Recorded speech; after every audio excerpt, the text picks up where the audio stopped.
In the name of the one and only. In the prison of perception. In the midst of darkened seas, our shadows still project a scribbly silhouette, an othered face of God.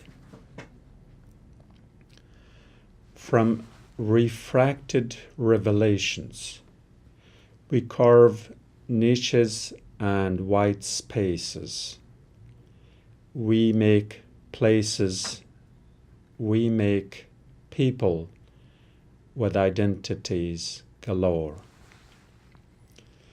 In heaped high stratifications, we can't see complementarities of colors, hues, and shades, fine distinctions of that paintbrush held divine. We indulge in retrospection as we distance to disown askance appearance, contemplating mirrored images, but the mirror doesn't flinch, nor does it blink, defies effacing the true image we disdain. We can't change, we break the mirror. Shattered crystals hold persistent self-reflections. Shadows trace our projections, recreating the created. We create even great gods in our image, then claim opposite as truth. Narcissistically, we worship these projections. We prostrate in adoration, return gestures in elation, spiraling circles of illusion, a circumference in search of a lost center. For too long, shadows have claimed us in their own distorted darkness, tracing self in its own paces from now here to know where, to know where. Ah, the virtues to be different, of indifference, to be one with every being. Leave the solace of seclusion, fly away to the far distance blue horizons, beneath freshly painted clouds, on the edge of great divide, to awareness in wholeness, where matter doesn't matter, and mind surely doesn't mind. In divine domain of splendor, in celestial beauty's glances remain still to be reflected in all beings once again. We drew your attention to the poem I just shared with you, and in it is the description of a very profound relationship between the human and the divine. However you may believe in a reality of the sense world or a revelation from the far beyond, it's a yearning in the human nature that there is an entity out there that is sought from within our essence, that it helps our compass, our whereabouts in the vastness of the universe. Without it, we feel lost. But interestingly enough, that entity from without which we are lost is also lost in our perception. What is it that we seek? We seek an illusion. And the illusion does not imply that it doesn't have a reality. But you may argue so, that its illusion is unreal because it's not measurable within the confines of our human perception and our human nature and our sense world environment. That is true. The other may not be so. So what is it that we seek that we know we cannot find? That in essence is our true self, to which divinity or divine principles or divine attributes are given, shared, and projected. Is it there? We are not the measure by which we can answer that question definitely. The mere fact that we may or may not be capable of perceiving it does not constitute the truth itself. The truth in reality is far beyond that, far beyond the reach of the human perception. So whether we can define the divine, whether we can identify the divine, whether we can identify with the divine, is no criteria for its existence or our non-existence, and vice versa. The reason I share the poem with you is that because in a way it talks about that very principle of the perception. And as the poem is named, in the prison of perception, we are nothing but in that prison. Let me go over a few of the lines with you so that we can share the details, and in the details we can find out, or at least make an attempt to find out where we stand. And here is the first verse, if I can find it. I'm struggling with the modern technology here to bring it up. In the prison of perception, the very title indicates that perception, as much as it is an expansive indulgence, an attempt into the vastness of beingness, it is also has these constraints that limits us, that holds us back because of the limitations of its reach.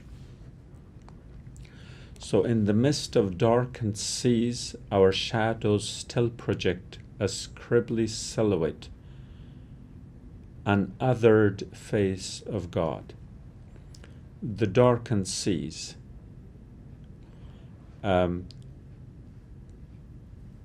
Metaphorically could refer to the seas that we know, the vast oceans. And yes, their bottoms are dark, pitch dark.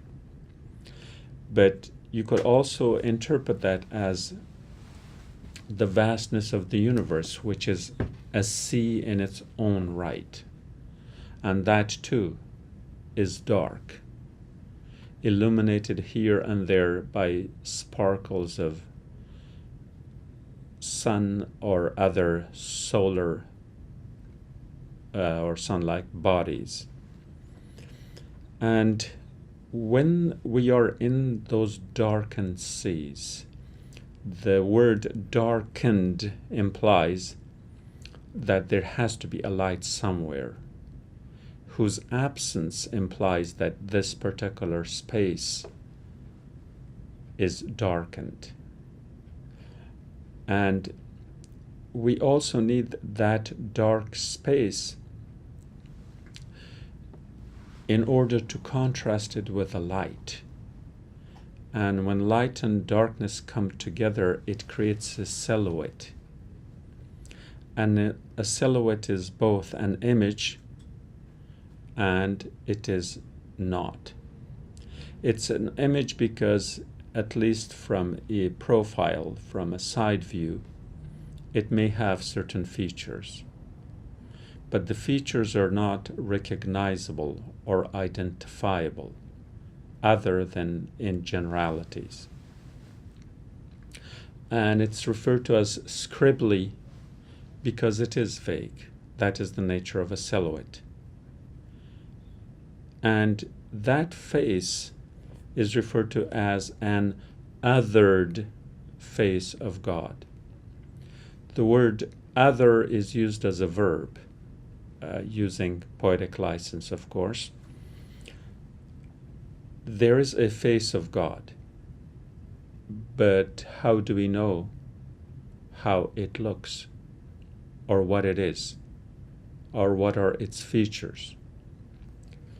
We have no choice but to perceive it, and the common human perception is that where we perceive things with which we identify more than anything else. That's why gods are perceived in the cultural confines of different societies. An Asian god looks Asian, a European god looks European. It doesn't matter where they have originated. That Buddha, Siddhartha Buddha, was not Japanese, but that's how he looks like in Japan. And Jesus was not Swedish, but that's how he is perceived when the Swedes create a perception of Jesus as either God or Son of God, depending on their belief system. And so his Palestinian origin is not relevant here, because we talk about perception. So that is what the poem talks about, an othered face of God. And so this othered is both a projection to go from within to the outside, and it could also be the shadow, because it says that our shadows still project those images. The poem goes on into the next stanza. From refracted revelations, we carve niches and white spaces. We make places, we make people with identities galore. Refracted revelation. Intentionally, the word implies that there is a fraction or refraction or a breaking in the inconsistency of the perceptions, from whence the revelations come. And it's there we carve niches which are cultural, as I explained in the previous two cases of Buddha and Jesus. And we carve niches and wide spaces. So the width of the space, or the expanse of the space, is the element of universality within a perceptive religious belief system. And the niches are that, with the acknowledgement of its expanse, our ego gets into action and defines and confines a limited space with which we can personally identify. In heaped high stratifications, we can't see complementarities of colors, hues, and shades, fine distinctions of that paintbrush held divine. The paintbrush held divine is the hand of God, however you want to perceive it, religiously, poetically, mystically, philosophically, or otherwise. So the divine hand has painted us in different hues and colors and shades. These pigments of our skins that are only skin deep are often viewed as being so essential to our beingness that they are the basis of our starkest discriminations in the human family. And they provide and create the complementarities that if you had a canvas, the only reason you can see a painting on a canvas is the diversity of colors blending into one another separating from one another. In other words, if all the colors and shades of a painting on a canvas were one and the same, you won't see a painting. If you paint a canvas all white, it's just a white canvas, it's not a painting. And for that matter, if you painted it all black, it won't be any different. So while we admire the diversity, the differences, the contrast, and the complementarities of the shades of paint on a canvas, which in most cases is also a reflection of how we see the nature outside. When we go to a garden and we admire flowers and plants and trees and meadows and greeneries and colorful flowers, we admire them because they complement one another. It's their complementarity. Yes, we humans have a strange nature. While we admire the diversity of colors in a garden, we still want our front lawn to be uniformly green, the same. If we find a small patch of discolored or dying grass, we replace it. So the human nature is trying to make the difference the same, whereas nature is trying to make the same different, and that's the difference.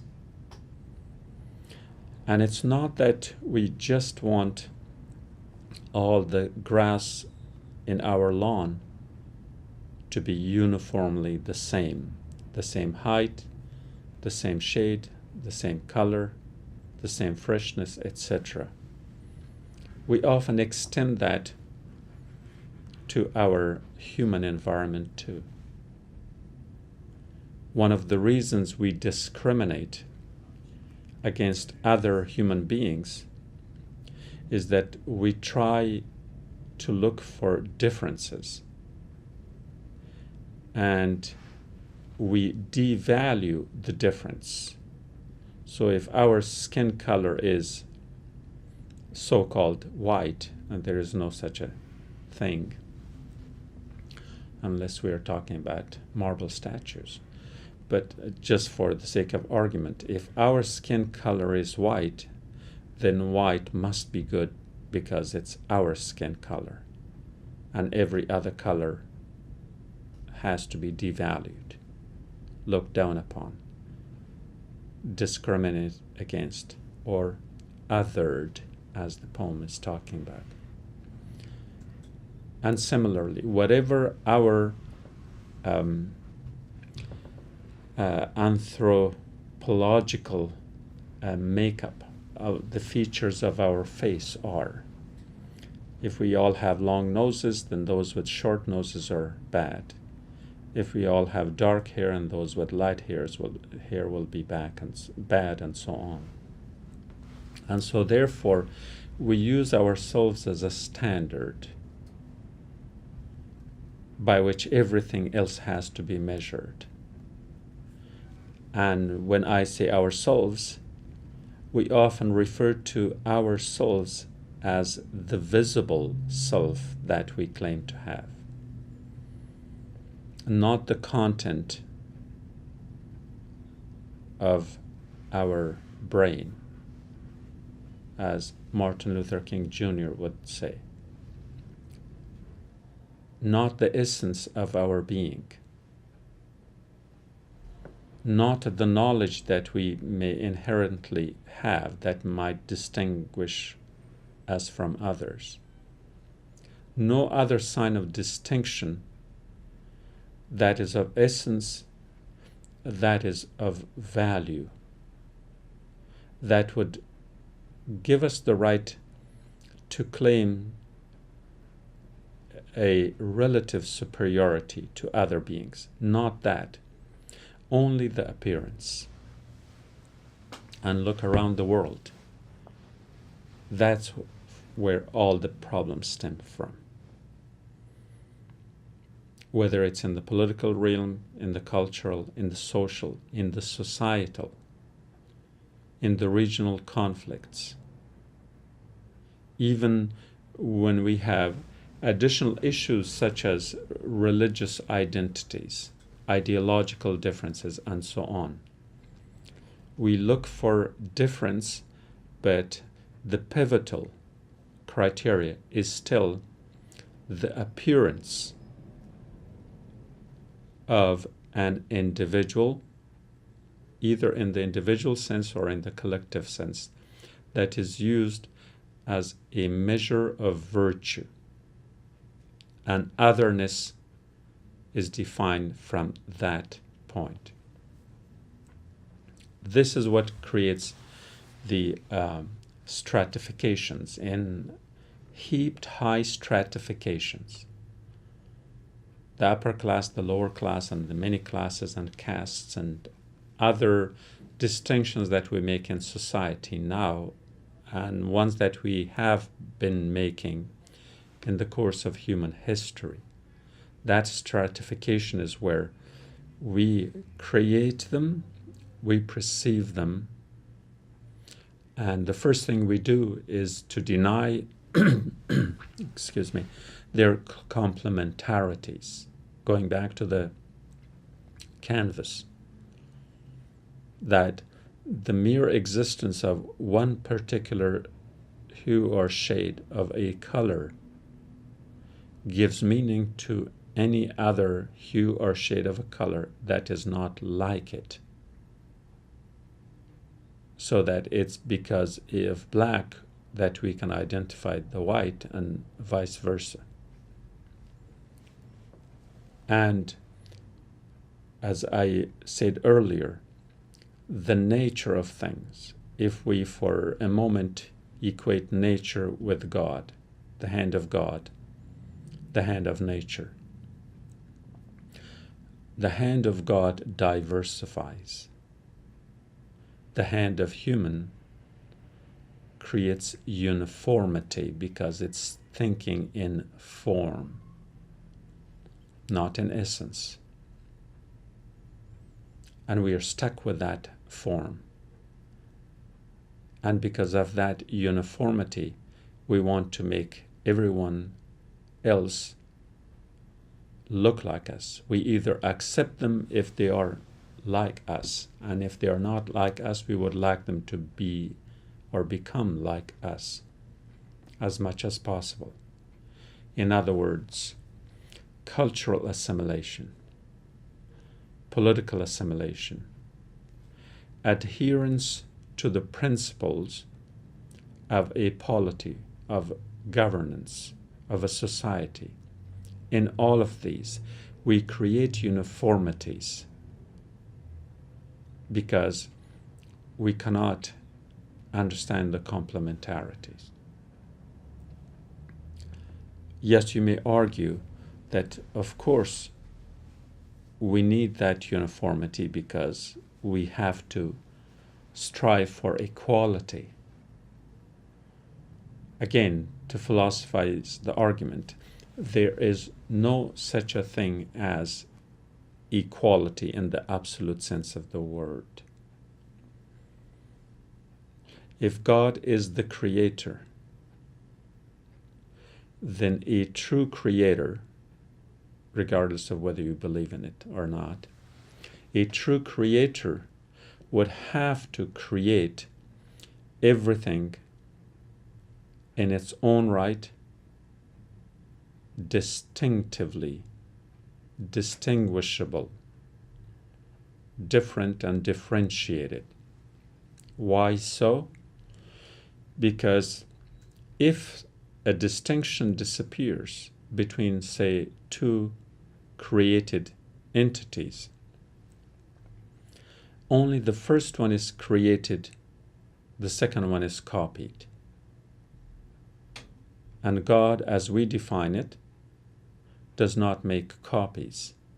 Because if God makes copies, God is not creating that second entity. And if God is not creating, God cannot be a creator. And so back to the first argument, nature is in distinction. The nature of nature is distinction and differentiation. And that distinction and differentiation is complementarity of one and the other, not a means of discrimination. We indulge in retrospection as we distance to disown a scan's appearance, contemplating mirrored images. But the mirror doesn't flinch, nor does it blink. Defies effacing the true image we disdain. We can't change. We break the mirror. Shattered crystals hold persistent self-reflections. The indulgence in retrospection is traveling through a dimension of time. Again, the time is defined from where we stand. We are ego-centered in that sense too. So, we distance ourselves from anything that is not like us, as Cain's appearance. Then we contemplate the mirror images. The mirrored image is our image. And once we look into it and we see its imperfections, and the imperfections imply that a complementarity had been denied. Otherwise, there is no imperfection. Nature creates things perfectly because they reflect and project the perfection of its maker, the nature, the divine, the God. Now, only when we measure it through a human perception, and depending on who we are, where we stand, what do we want to measure against? And that's how we create, or we rather add, a cultural dimension to the norm, to the acceptance. What is beautiful may naturally be defined as that which you can appreciate the way it is in nature. But what is defined as beautiful culturally is something else. That's where certain norms and standards, assimilations and uniformities, commonalities, and stereotypes are elevated to a level of acceptance, and by contrast, certain other ones are devalued and rejected and disowned. And so therefore, during any period of human history, the dominant culture defines what is beautiful. We see by the hundreds and by the millions people going through the knife of a plastic surgeon to recreate themselves for cultural acceptability.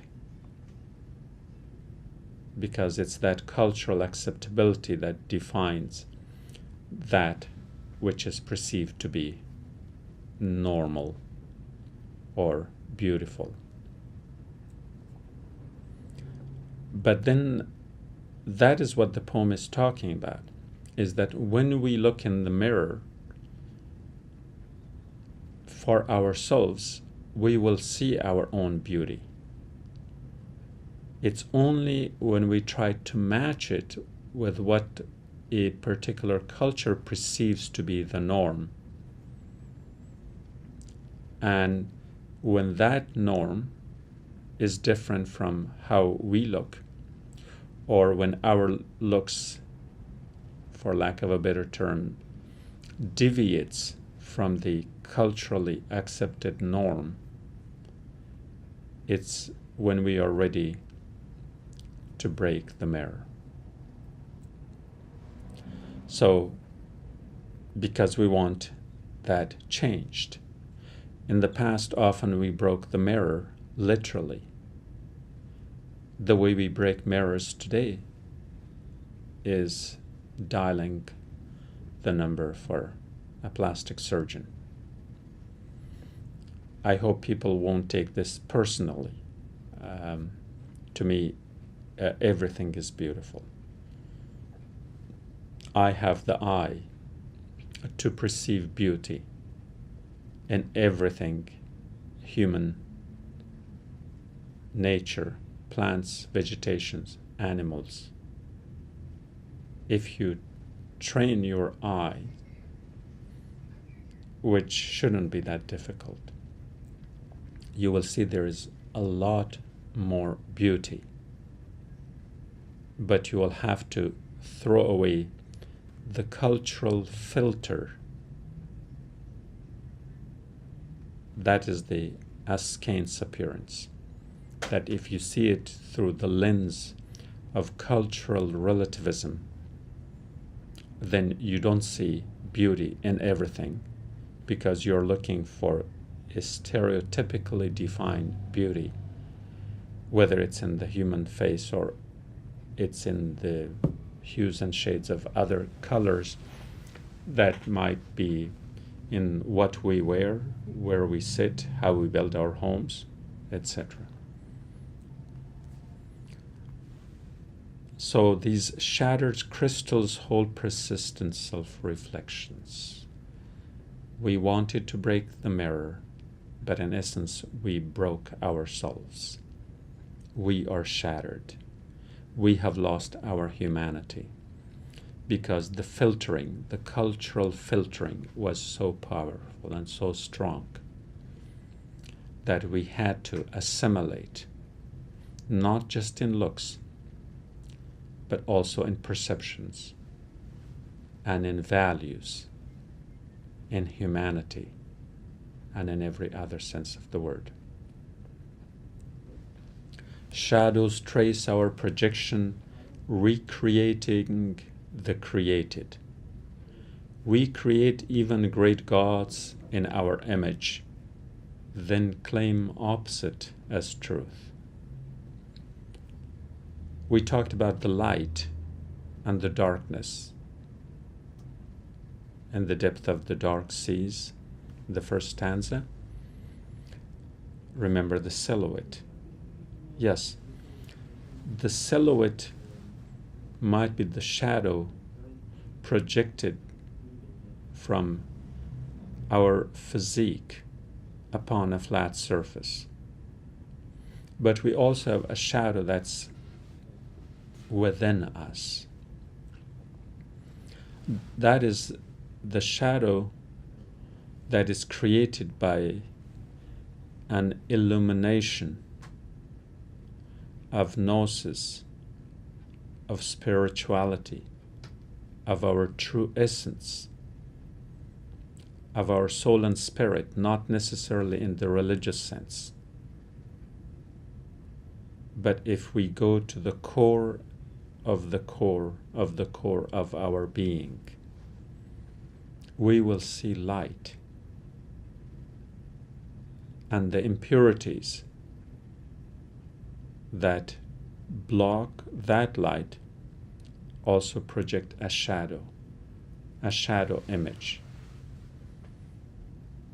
Those are our inefficiencies, our shortcomings. Not the kind you will have to go to a plastic surgeon for, but one you would have to contemplate within. But as we do that, these shadows trace our projection, recreating the created. That which is created is by nature. That which is being recreated is through our human projections that operate within the confines of a particular cultural value system. We create even great gods in our image, then claim opposite as truth. So once we have attained mastery in this art of creating and recreating through the projections, we create everything. Why not create gods? Yes, we are not talking about a God from a religious perspective.